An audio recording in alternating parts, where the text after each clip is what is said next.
Ang cute talaga. May sarili na akong collection ng toy ko. Okay guys, 'di ba meron tayong pa-bag charm para sa ating mga tiny tan? Yan, meron tayong nabili ulit sa TikTok Shop. So yung binili ko, pang buuan na. Meron kasi doon yung parang isa-isa sila na box. Pero ako gusto ko, magkakasama na lang sila. Feeling ko kasya naman sila dito. Ayan o, ang gundo. Sana natin siya.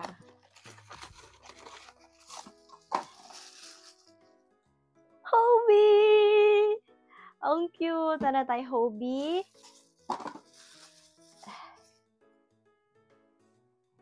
Jimin! Ang cute!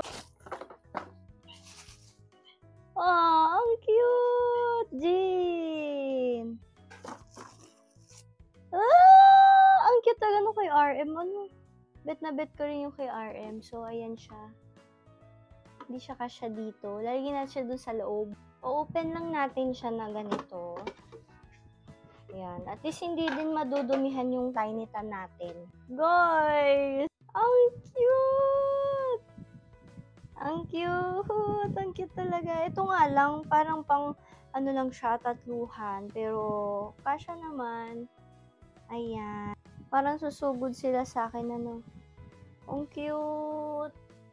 Dapat medyo mas mataas pa yung platform sa, sa likuran para mas kita sila.